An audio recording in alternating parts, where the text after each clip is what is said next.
ನಮಸ್ಕಾರ. ನಾನು ಮಾಲಿನಿ ಭಾಸ್ಕರ್. ನನ್ನ ಚಾನಲ್ಗೆ ಸ್ವಾಗತ. ಇವತ್ತು ನಾನು ತುಂಬ ಬೇಗ ಮಾಡೋವಂಥ ಉದ್ದಿನ ಹಿಟ್ಟು ಬಜ್ಜಿ ಹೇಳ್ಕೊಡ್ತಾ ಇದ್ದೀನಿ. ಇದಕ್ಕೆ ತರಕಾರಿ ಕಟ್ ಮಾಡೋ ಅವಶ್ಯಕತೆ ಇಲ್ಲ, ಒಂದು ಒಗ್ಗರಣೆ ಕೊಟ್ಟರಾಯಿತು. ಪುಡಿ ಒಂದು ರೆಡಿ ಆಗಬೇಕು, ಅದೇನು ಅಂತ ತೋರಿಸ್ತೀನಿ.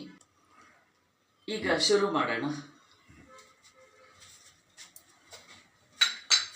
ನೋಡಿ, ಇದು ಕಡಲೆಬೇಳೆ ಉದ್ದಿನಬೇಳೆ ಒಂದೇ ಅಳತೆಯಲ್ಲಿ ತೊಗೊಂಡು ಮಧ್ಯಮ ಉರಿನಲ್ಲಿ ನಿಧಾನವಾಗಿ ಹುರಿದು ಈ ಪುಡಿ ಮಾಡಿ ಇಟ್ಕೊಂಡಿದ್ದೀನಿ. ನೈಸಾಗಿ ಪುಡಿ ಮಾಡಬೇಕು. ಇದನ್ನು ನೋಡಿ ಸೇರಿಸ್ತೀನಿ. 1 2 ಈಗ ಇದನ್ನು ಮಿಕ್ಸ್ ಮಾಡೋಣ. ನಿಮಗೆ ನೀರಾಗಿ ಬೇಕು ಅಂದರೆ ಸ್ವಲ್ಪ ಕಡಿಮೆ ಹಾಕ್ಕೋಬೋದು. ಆಮೇಲೆ ಇದಕ್ಕೆ ಉಪ್ಪು ಜಾಸ್ತಿ ತಡೆಯಲ್ಲ. ನೀವು ತರಕಾರಿ ಬಜ್ಜಿ ಮಾಡ್ತೀರಲ್ಲ, ಆ ಥರ ತಡೆಯಲ್ಲ. ನೋಡ್ಕೊಂಡು ನೀವು ಉಪ್ಪು ಹಾಕಬೇಕಾಗತ್ತೆ. ಜಾಸ್ತಿ ಹಾಕಬಾರ್ದು, ಇದು ತಡೆಯಲ್ಲ. ಬರೀ ಇದಾಗಿರೋದ್ರಿಂದ, ಬೇಳೆ ಆಗಿರೋದ್ರಿಂದ.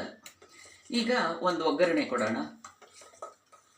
ಇದು ಸಿಂಪಲಾಗಿ, ತುಂಬ ಸುಸ್ತಾದಾಗ ಅಯ್ಯೋ ಹೋಟ್ಲಿಗೆ ಹೋಗೋಕ್ಕೂ ಬೇಜಾರು, ಮನೇಲಿ ಕಟ್ಟು ಮಾಡೋಕ್ಕೆ ಬೇಜಾರು ತರಕಾರಿ ಅಂದಾಗ ಈ ಪುಡಿ ನಾವು ಸಾಮಾನ್ಯವಾಗಿ ಗೃಹಿಣಿಯರು ಮಾಡಿ ಇಟ್ಕೊಂಡಿರ್ತೀವಿ. ಸೊ ಇದನ್ನು ಹಾಕಿಬಿಟ್ಟು ಒಂದು ಮೊಸರಂತೂ ಎಲ್ಲರ ಮನೇಲಿ ಇದ್ದೇ ಇರುತ್ತೆ.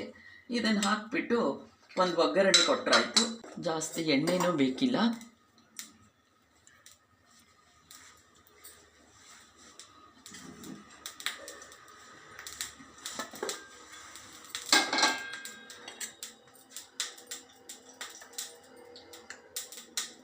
ನೋಡಿ, ಜೀರಿಗೆ ಇಷ್ಟು ಹಾಕ್ತಾಯಿದ್ದೀನಿ.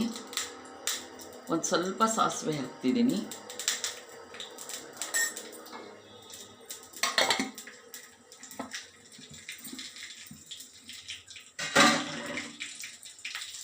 ಆಮೇಲೆ ಇದು ಏನು ಖಾರ ಇಲ್ಲದೆ ಇರೋದ್ರಿಂದ ನಿಮಗೆ ಖಾರ ಜಾಸ್ತಿ ಬೇಕು ಅನಿಸಿದರೆ ಈ ಹಸಿ ಮೆಣಸಿನ್ಕಾಯಿ ಪೋರ್ಷನನ್ನು ಜಾಸ್ತಿ ಮಾಡ್ಕೊಳ್ಳಿ. ಇಲ್ಲದೆ ಇದ್ದರೆ ನಾನು ಅಷ್ಟು ಇದಕ್ಕೆ 2 ಚಿಕ್ಕದು ಹಸಿ ಮೆಣಸಿನ್ಕಾಯಿ, 1-2 ಬ್ಯಾಡಗಿ ಮೆಣಸಿನ್ಕಾಯಿನ ತೊಗೊಂಡಿದ್ದೀನಿ. ನಿಮಗೆ ಜಾಸ್ತಿ ಬೇಕು ಅಂದರೆ ಖಾರ ಜಾಸ್ತಿ ಹಾಕ್ಕೊಳ್ಳಿ. ಮೆಣಸಿನ್ಕಾಯಿ ಇದನ್ನು ಹಾಕ್ತಾ ಸ್ವಲ್ಪ ಜೋಪಾನವಾಗಿ ದೂರ ಇಟ್ಕೊಂಡು ಹಾಕಿ. ಇದಿದ್ರೆ ಒಗ್ಗರಣೆ ಹತ್ಕೊಳ್ಳೋ ಚಾನ್ಸಸ್ ಇರುತ್ತೆ. ಸ್ವಲ್ಪ ನೋಡಿಕೊಂಡು ನಿಧಾನಕ್ಕೆ ಮಾಡ್ಕೊಳ್ಳಿ. ಒಂದು ಸ್ವಲ್ಪ ಇದು ಬಾಡಲಿ ಇದರಲ್ಲಿ.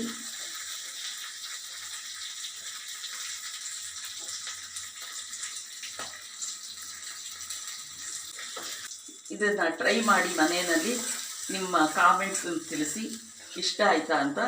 ಒಂದು ಮಾತ್ರ ಮರಿಬೇಡಿ, ಜಾಸ್ತಿ ಉಪ್ಪು ಹಾಕಬೇಡಿ. ಇದಕ್ಕೆ ತರಕಾರಿ ಬಜ್ಜಿಗೆ ಹಾಕೋ ಹಾಗೆ ನೋಡ್ಕೊಂಡು ಹಾಕ್ಕೊಳ್ಳಿ. ತುಂಬ ಬೇಗ ಮಾಡೋ ಅಂಥದ್ದು, ಹಿತವಾದದ್ದು, ಹೊಟ್ಟೆಗೆ ಸ್ಪೈಸಸ್ ಜಾಸ್ತಿ ಇರಲ್ಲ. ಮಾಡಿಕೊಂಡು ನನಗೆ ಹೇಳಿ, ಲೈಕ್ ಮಾಡಿ, ಸಬ್ಸ್ಕ್ರೈಬ್ ಮಾಡಿ. ನಮಸ್ಕಾರ.